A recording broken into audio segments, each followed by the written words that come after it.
Hello, welcome back to my channel. In today's video, we are combining two things I'm passionate about: science and our furry best friends. We are tackling a topic that's close to every pet parent's heart: detecting health issues in our dogs with chemistry. Diabetes affects millions of dogs worldwide, and early detection can be life-saving. But how do you spot the warning signs without a vet visit? Enter urine science. In this video, we will explore how simple chemical tests, like checking for glucose, can reveal hidden clues about your dog's health. Spoiler, we are putting my dog's pee in the test tube, with his permission of course, to see if chemistry can outsmart diabetes. Diabetes isn't just a human condition, it affects dogs too, and one of the earliest signs: changes in their pee. In this video, we will dive into the chemistry behind urine analysis, explore how glucose in the urine can act as red flags, and even demonstrate some of the DIY science to test a sample from my own dog. Before we dive into the details, note that this video is for informational and educational purposes only. It's not intended to be used as a substitute as vet service or human medical service. The first step is to collect urine samples, which is, presumably, the most challenging part of this experiment. After several failed attempts, with dog urine splashed on hands and soaked my sleeves, I finally was able to successfully collect a sizable amount of urine from my beloved dog. Then I proceed to collect my own urine and my husband's urine, which turns out to be a much easier task. In this picture, you'll find the urine samples from every member of the household. Since we have all the samples ready, let's prepare a procedure for performing the diabetes test. In the past, before the advent of modern science, doctors used a traditional method to detect diabetes by tasting urine.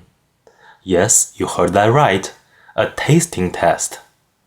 Under normal circumstances, glucose should not be present in human or canine urine. However, when blood sugar levels are excessively high, excess amount of glucose is excreted in the urine. By developing a test to detect the glucose levels in the urine, we can reliably identify potential signs of diabetes without the need to perform the uncomfortable tasting tests. We will use Benedict's reagent to perform the test today. To prepare this reagent, I followed the procedure listed on the CRC Handbook of Chemistry and Physics and scale it down to the right amount that's going to be used in today's test. In short, I've added 8.5 grams of sodium citrate, 5 grams of sodium carbonate, 0.9 grams of copper sulfate, and dissolved them into 50 milliliters of water. The mixture was stirred until the solution becomes clear. It may take a while for everything to dissolve, but eventually it should form a blue solution like this. This is our Benedict's reagent. Then I prepared 5 empty test tubes, each of which was labeled with K9, me, glucose, control, and husband. Into each test tube, I've carefully added 8 milliliters of the Benedict reagent.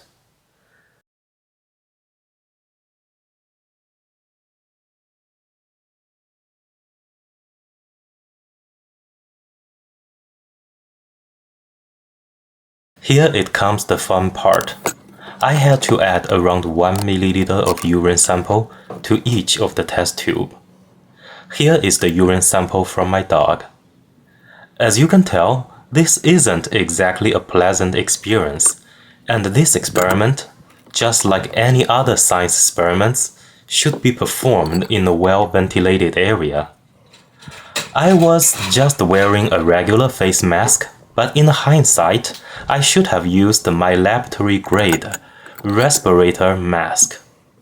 When it comes to the urine sample from my husband and myself, I made the same mistake again by just wearing a regular face mask. For the best accuracy, each container was sterilized with rubbing alcohol beforehand and air-dried before use. To avoid cross-contamination, a new dropper was used each time. For the test tube labeled with glucose, I had carefully added around 1 milliliter of the 10% glucose solution. For the test tube labeled with control, 1 milliliter of distilled water was added. Then, a hot water bath was set up for the 5 test tubes. I started with hot boiling water and turned on my hot plate subsequently. Every now and then, I gently shake the test tube and ensure everything is properly mixed. The reaction will take several minutes, so I'm playing the video 8 times of the normal speed. First, you will see the test tube, with urine samples had turned green. We will discuss this phenomenon in a minute. After the water bath is boiling, you can see the test tube labeled with glucose had gradually turned red. Here is a side-to-side comparison among all the 5 test tubes. You can see that the control test tube remained blue. The test tube with glucose had turned into a dark red color.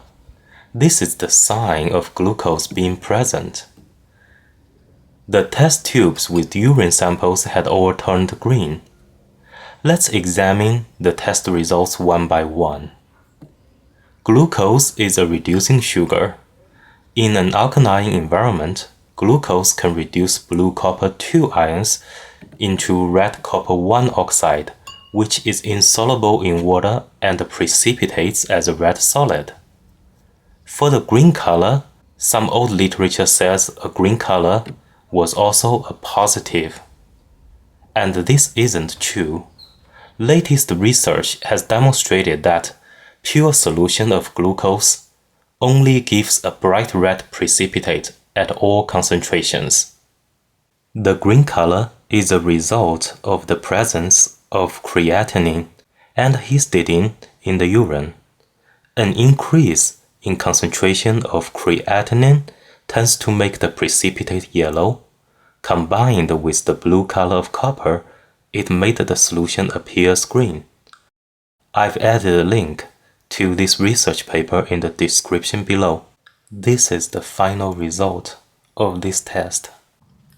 Since none of our urine sample had generated the red copper 1 oxide precipitate, it's safe to conclude that no detectable amount of glucose was present in our urine. Keep in mind that a temporary surge of blood sugar level after an unusually large amount of sugar consumption could also cause glucose being present in urine, and this doesn't necessarily mean the test subject has diabetes. As for diabetes, since the patient has partially or completely lost insulin-controlled blood sugar regulation system, their urine sample likely will constantly show presence of glucose. You should always seek care from a qualified healthcare provider for any concerns you have on your beloved pets or yourself. Here is the remaining Benedict's reagent.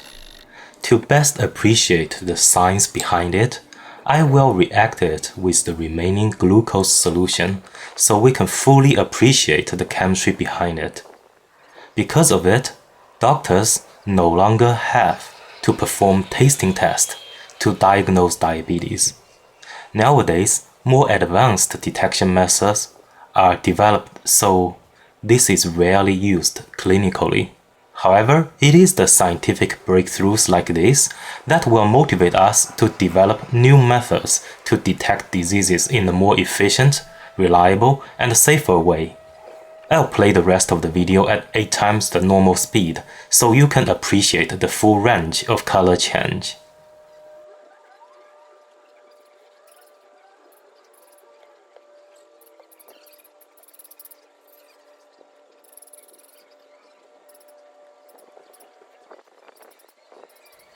That concludes the video for today. Hope you had learned something new. It takes a lot of time and effort to make a video like this. If you are intrigued by this video, please feel free to like, subscribe, share, and comment so I can create more videos like this. See you next time!